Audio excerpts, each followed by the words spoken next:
Bom, pessoal, estamos de volta. Eu dizia para vocês que tem uma curiosidade aqui sobre Maurício de Nassau, a presença de Nassau aqui, né? E que eu acho muito importante.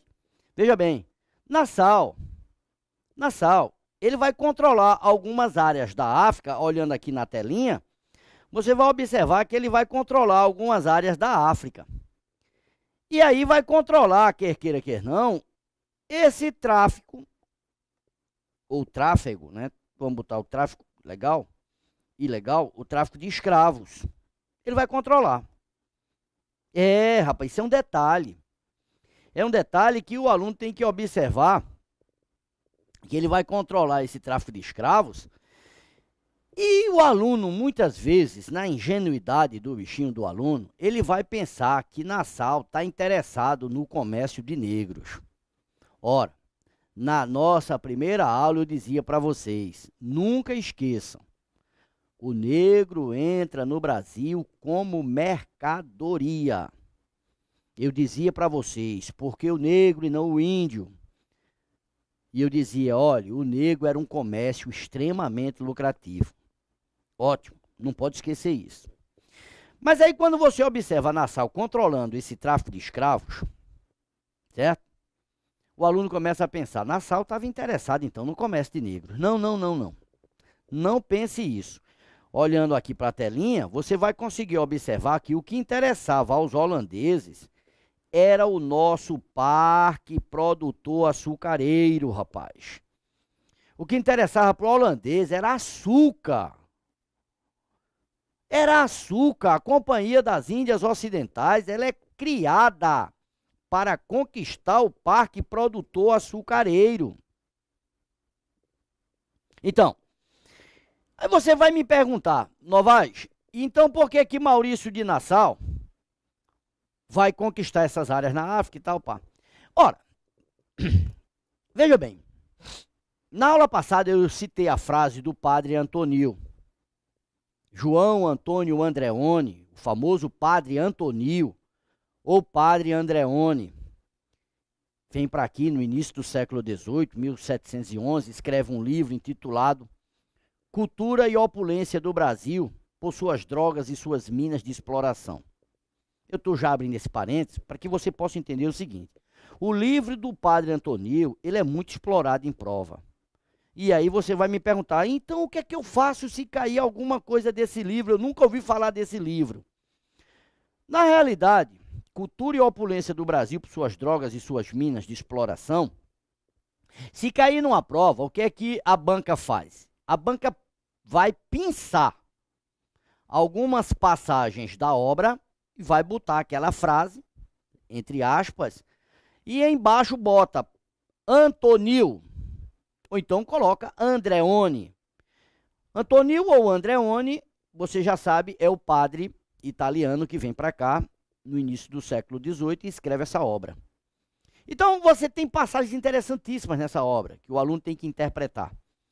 Tem hora que o padre diz, olha, o ser senhor de engenho é título a que muitos aspiram, porque traz consigo ser servido, obedecido e respeitado de muitos. Então quando o aluno pega uma frase dessa, o aluno tem que entender a importância do ser senhor de engenho aqui. Pode observar. O ser senhor de engenho é título a que muitos aspiram, porque traz consigo ser servido, obedecido e respeitado de muitos. E aí você começa a pensar, quem é que não queria ser senhor de engenho? O título de senhor de engenho, ok? Mas outra passagem do livro fala dos negros. Quando ele diz aqui assim, olhe, no Brasil existia o inferno do negro, o paraíso do mulato e o purgatório do branco. Então o inferno que o negro vivia no inferno, isso aí ninguém discute. O paraíso do mulato, que aí o mulato é o filho daquela miscigenação, do senhor de engenho com as escravas e tal. E esse mulatinho iria viver justamente dentro da casa grande e tal, iria viver dentro de um paraíso. E o purgatório do branco é porque o senhor de engenho, a partir do momento que ele tem relação com a negra, isso para a igreja era visto como um pecado. Tanto é que essa cor aqui é chamada a cor do pecado. Se é pecador, ele não vai para o paraíso, ele fica num purgatório. Isso aí são detalhes. Veja bem, mas em relação ao negro, ele diz aí, ó, os escravos são as mãos e os pés do senhor de engenho. É aí que eu pego agora a questão de Maurício de Nassau. Os escravos são as mãos e os pés do senhor de engenho. Se você olhar aqui na telinha, vamos fazer de contas que você está vendo aqui a pirâmide social, ok? Uma pirâmide social. Observe nessa pirâmide social aqui, certo? Observe bem. Eu tenho no topo da pirâmide a aristocracia rural. Lá no topo da pirâmide, a aristocracia rural. Mas se você olhar a base da pirâmide, você tem o escravo. É o extremismo, certo? Você tem o escravo. Aí eu pergunto, se você quer controlar a aristocracia rural, você tem que começar controlando pela base ou não? Então eu pergunto a vocês, olhe bem, preste atenção nisso. Se Maurício de Nassau tinha interesse de controlar essa aristocracia rural, ele tem que controlar pela base. Então, quando ele parte para a África, certo? E conquista algumas áreas, controlando o tráfico de escravos aí, tá certo? Era uma forma de controlar a aristocracia rural, porque o escravo era a base da economia açucareira. O padre Antonil já tinha dito, já vai dizer lá na frente, os escravos são as mãos e os pés do senhor de engenho.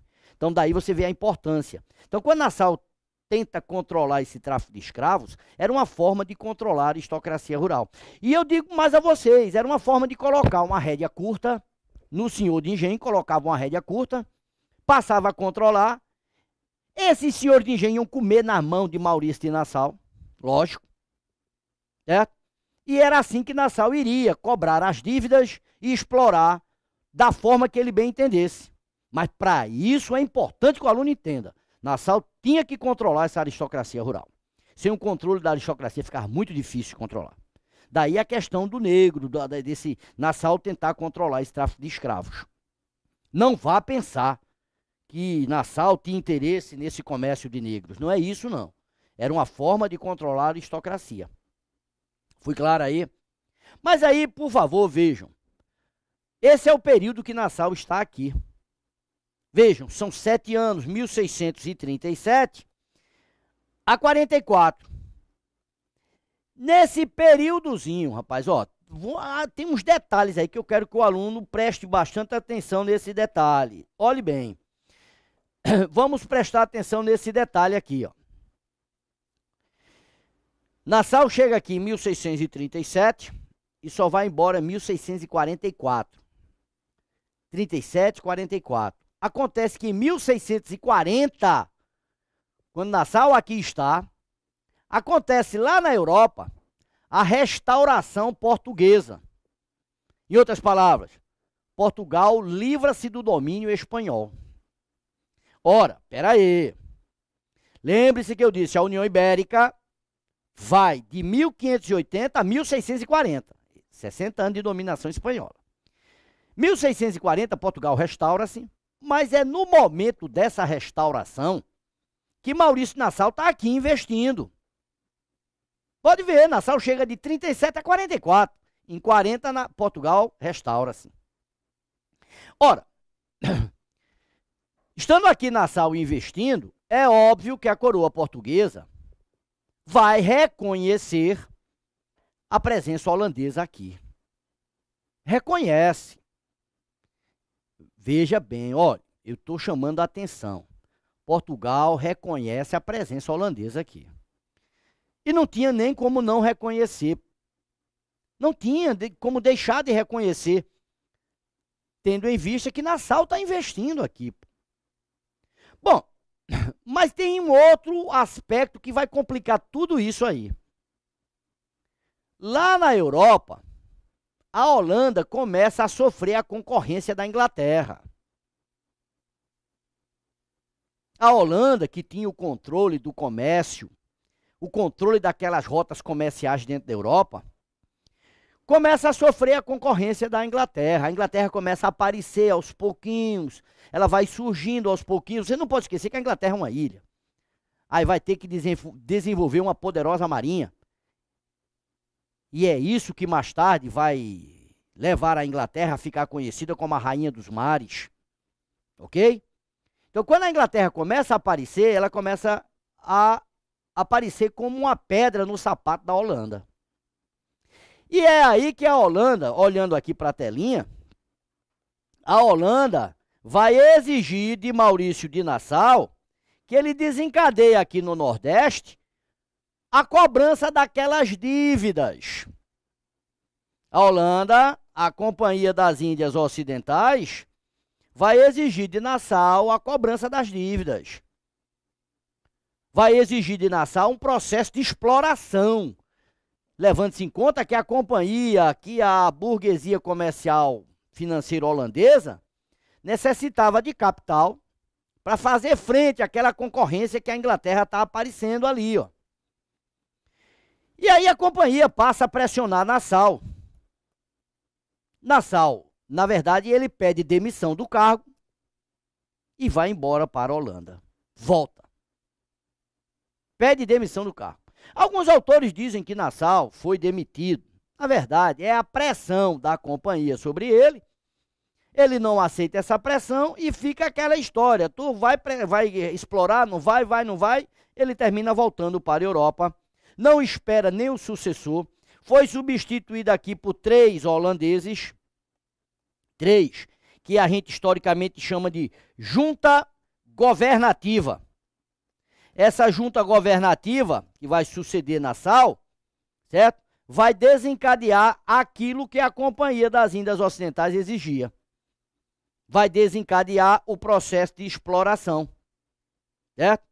Ora, aquela aristocracia rural que pedira dinheiro emprestado a Nassau sem a menor intenção de pagar, e que vê-se agora pressionada por essa junta governativa, essa aristocracia rural vai dizer, ó, não está dando certo mais não. Vamos botar para fora. Vamos expulsar daqui esses holandeses. A ideia era, na verdade, era expulsar para não pagar, rapaz. A ideia foi esta, certo? E aí você vai ver o seguinte, vai desencadear o período que a gente vai chamar, que é o terceiro período. Vamos observar o terceiro período. O primeiro foi o momento da invasão, certo? O segundo é o momento de Nassau, certo? E o terceiro momento é justamente o momento da expulsão. Ora, esse momento da expulsão a gente pode apresentar como insurreição pernambucana e podemos ainda chamar de restauração pernambucana. Vai depender de como a banca examinadora vai colocar. Expulsão, insurreição ou restauração, certo? Aliás, abrindo um parentezinho aí, bem rápido, um parente, certo? Abrindo um parentezinho aí, bem rápido. Essa expressão restauração, ó, tá vendo? Se você olhar, o pronto-socorro do Recife é chamado de Hospital da Restauração, né? Aí você diz, sim, vai tu abrir esse parênteses só para falar desse hospital. Não, é para que você possa entender o porquê do nome Hospital da Restauração. Restauração não é porque conserta a gente lá, restaura a gente, não, que chega lá quebrado. Não é isso, não. Restauração é porque quando comemorou-se o tricentenário da expulsão holandesa de Pernambuco, quando comemorou-se o tricentenário, lançou-se ali a pedra fundamental que passaria a ser o Hospital Pronto-Socorro do Recife. E em homenagem ao tricentenário, aquele hospital passa a ser chamado Hospital da Restauração. Tá aqui, ó, na telinha, o Hospital da Restauração, ok? Então, por favor, só foi uma curiosidade.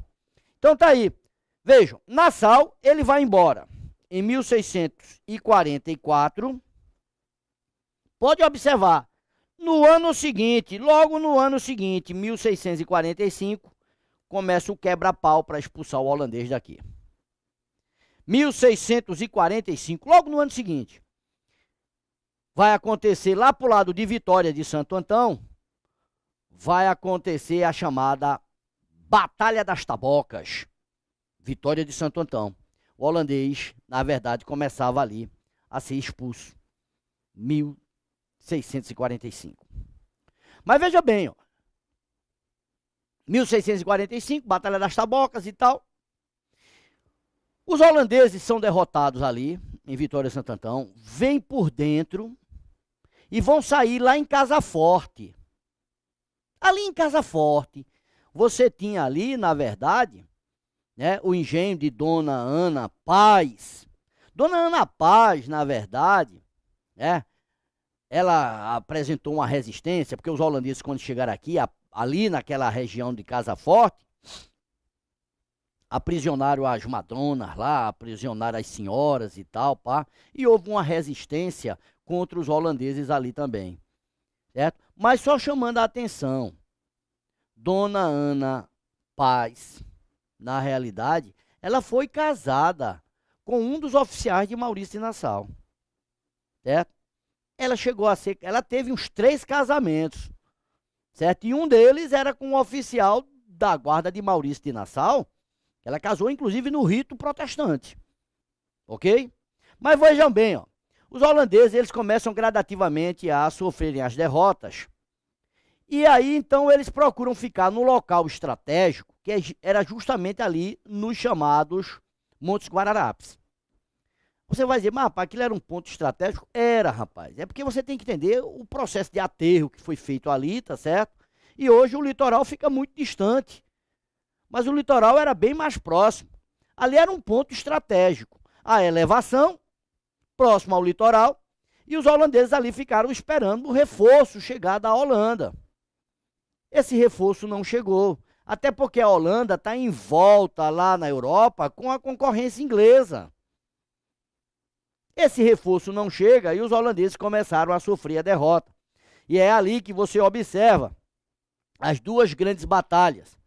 A Batalha de 1648, 1649, as chamadas Batalha dos Montes Guararapes. E ali, rapaz, os holandeses são derrotados. E eu digo a vocês, olhem bem aqui na telinha, vejam. O último reduto holandês, 1654.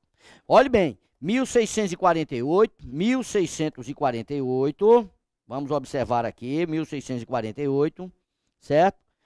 Ok, 1648 eu teria aqui, cadê a canetinha? Vem cá, caneta. Não, ainda está na borracha. Aqui, caneta. 1648, eu tenho a primeira batalha dos Montes Guararapes. 1649 eu teria a segunda. A gente brincando diz que o holandês correu lá dos Montes Guararapes até o Forte das 5 Pontas. Não pode esquecer isto. O Forte das 5 Pontas, certo? Foi o último reduto holandês. E às vezes o aluno fica perguntando, mas eu tenho uma curiosidade. Eu tenho uma curiosidade. Esse Forte das 5 Pontas, quando a gente olha hoje, ele só tem 4. Né? Não, rapaz, é porque quando os holandeses invadiram, preste bem atenção, ali é interessante, é porque a gente analisar a questão topográfica do Recife, quando a gente olha, aquilo ali era um ponto estratégico muito grande. Se você olhar, você tem o Recife, olhando, vindo pelo Porto do Recife, você vai sair em Afogados. Não é isto? Tem aquela região do Pina, tudo por ali. É porque hoje tudo é interligado pelas pontes. Mas para a época, aquilo ali era um ponto estratégico muito interessante. Além de ser um grande ponto estratégico, tem uma coisinha que é curiosidade, que pouca gente sabe disso. Ali existiam 3 cacimbas. 3 cacimbas. E a gente fica dizendo, mas o que é que tem a ver essas cacimbas? Meu amigo, aquilo ali significa água potável. Água potável, rapaz. Então vejam, ali eles, além de ser um ponto estratégico, tem as cacimbas, água potável, que era importantíssimo para eles. Aí eles vão construir o forte. E aquele forte, quando foi construído pelos holandeses, ele tinha 5 pontas. Só depois que os holandeses foram expulsos, que o forte é destruído e reconstruído com 4 pontas. Mas mesmo assim, tá certo? Hoje ele ainda é chamado o Forte das 5 Pontas. Foi só uma curiosidade, viu? Mas vejam, eu quero que entendam, o último reduto holandês é justamente o Forte das 5 Pontas. Eles são expulsos, tá certo? E aí, ó, vejam, assinaram uma rendição. A rendição, tá certo? A rendição será assinada em um local que a gente chama de Campina, a Campina do Taborda. Eita, Campina do Taborda. Onde que fica essa Campina do Gaborone? Fica ali, na Praça Sérgio Loreto, bem pertinho do Forte das Cinco Pontas. Para quem quer se localizar, fica ali, naquela concentração do Galo da Madrugada, por ali. Pronto. Aquilo ali seria a Praça Sérgio Loreto, e ali era a Campina do Taborda. Foi ali que os holandeses assinaram a rendição, em 1654, e foram embora para a Europa. Os oficiais, só os oficiais podiam levar armas, que foram suas espadas, tá certo? E terminava em 1654 a presença holandesa aqui em Pernambuco. Então vejam, 1630 o holandês invadiu, só foi expulso em 1654, e é aí que você tem que observar. Observe bem, é um quarto de século de presença holandesa aqui. É por isso que normalmente usamos a expressão durante o quartel holandês, durante esse quarto de século que o holandês está aqui. Aí eu chamaria agora a atenção de vocês para a telinha aqui, ó. Vamos observar aqui na telinha, crianças. Observar. Vejam bem, quando falamos das consequências da expulsão holandesa, né? Aí a gente tem que frisar bem uma coisa. Olhe só, vejam. O holandês ele foi expulso aqui do Nordeste, 1654. É claro que o aluno sabe que isso aí já é meados do século 17. Se já passa de 50, seria já segunda metade do século 17. Ok? Então vejam, estudar a economia pernambucana no período colonial seria você estudar a cana-de-açúcar, vamos assim dizer. Então você tem do século 16 até o final do século 17, Pernambuco foi o maior produtor mundial de açúcar. E aí o aluno fica questionando. O que levou o Pernambuco, a final do século 17, certo, a entrar em bancarrota? O que levou o Pernambuco, no final do século 17, a entrar numa profunda crise econômica? Perder esse status de ser o maior produtor mundial de açúcar. É simples. O aluno tem que observar. Primeiro, o holandês é expulso, 1654. Quando ele sai daqui, ele vai passar a produzir açúcar na América Central. Esse açúcar produzido pelo holandês na América Central é o chamado açúcar antilhano. Açúcar antilhano. E aí eu chamo a atenção, é o açúcar antilhano holandês.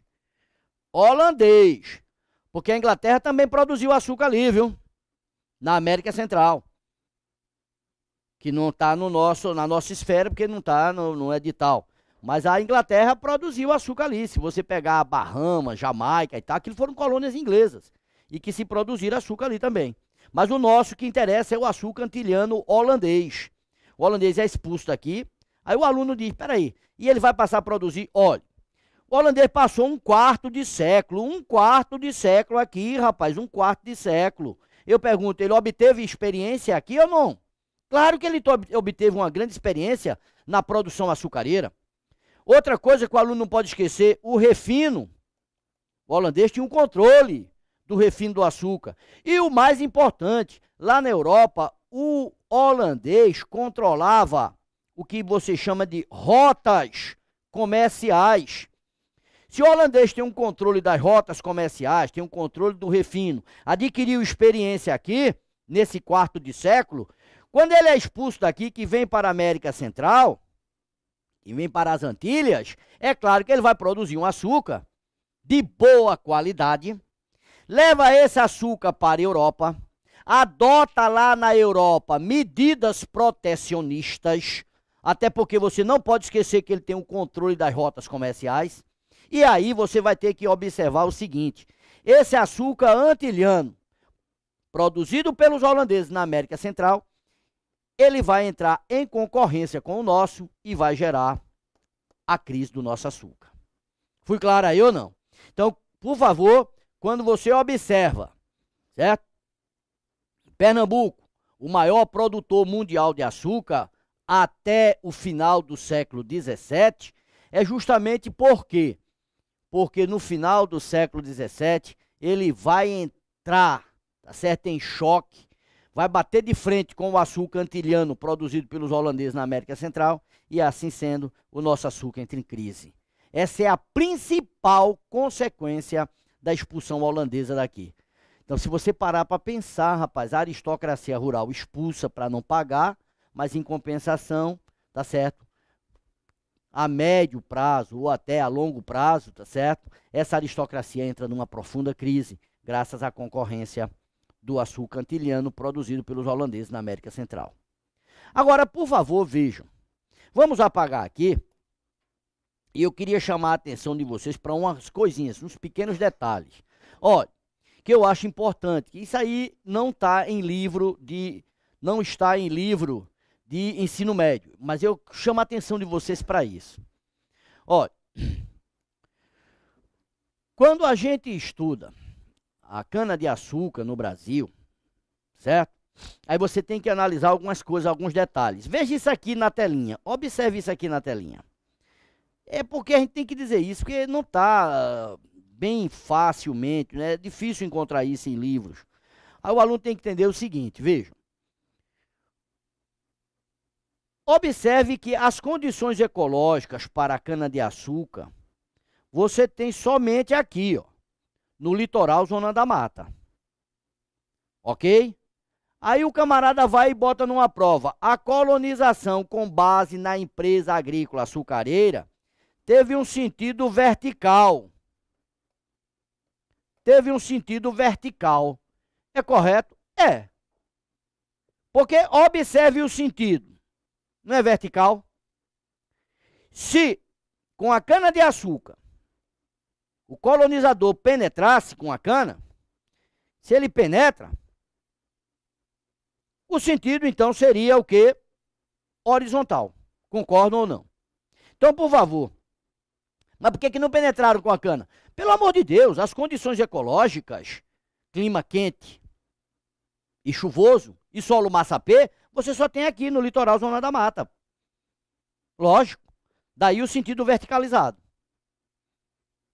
Entenderam aí? Outra coisa que é interessante. Olhe para mim. Olhe bem para mim. O Frei Vicente do Salvador, ele disse uma frase interessante quando refere-se à colonização dos portugueses aqui com a cana-de-açúcar. Ele diz uma frase muito interessante. Olha o que é que ele diz, abrindo aspas. Os portugueses no Brasil assemelham-se a caranguejos. E aí o aluno pega uma frase dessa na prova, o aluno fica louco, mas é muito fácil de entender. Os portugueses no Brasil assemelham-se a caranguejos, por quê? Porque viviam arranhando o litoral. Olha aqui, ó, na telinha, olhe para cá. Aonde é que você tem as condições ecológicas para a cana-de-açúcar? Você tem isso no agreste, no sertão, ou você tem no litoral, zona da mata? É lógico que você vai ter no litoral. Então, o português colonizador em relação à empresa açucareira, ele vai ficar no litoral, rapaz, na zona da mata. Por isso que o Frei Vicente do Salvador usou a expressão os portugueses no Brasil assemelham-se a caranguejos, porque ficaram arranhando o litoral, ok? E isso deu o sentido que verticalizado ao processo de colonização. Mais tarde, quando você fala de entradas e bandeiras e tudo mais, aí você vai ver que os bandeirantes, eles foram os colonizadores horizontais do Brasil. Inclusive, isso é até uma frase de Gilberto Freire, quando ele diz, empurrando sempre o Brasil para o interior, dando notícias de novas terras, desbravando os sertões, terminaram sendo os bandeirantes os colonizadores horizontais do Brasil, tá vendo? Mas os portugueses, com a empresa açucareira, eles são vistos, com a empresa açucareira, é importante que se diga isso, certo? Eles são vistos como os colonizadores verticais, tendo em vista que ficaram arranhando o litoral, levando-se em conta que as questões ecológicas de clima e solo você só tem no litoral, zona da mata. Agora, por favor, crianças, vejam, esse era só uma curiosidade também, um detalhe. Mas, final do 17, você tem a crise do nosso açúcar, E aí você vai ter que entender que essa crise, a partir da crise, vão começar surgindo os movimentos revolucionários. Então, no início do século XVIII, já em 1710, pode olhar, ó, início do XVIII, tá vendo? Você vai ter um movimentozinho aqui conhecido como Guerra dos Mascates. E a gente vai fazer o seguinte, a gente vai dar um pequeno intervalozinho aí, espere com bastante carinho aí que a gente volta para começar justamente a entender esses movimentos revolucionários, começando com a chamada Guerra dos Mascates. Voltamos já.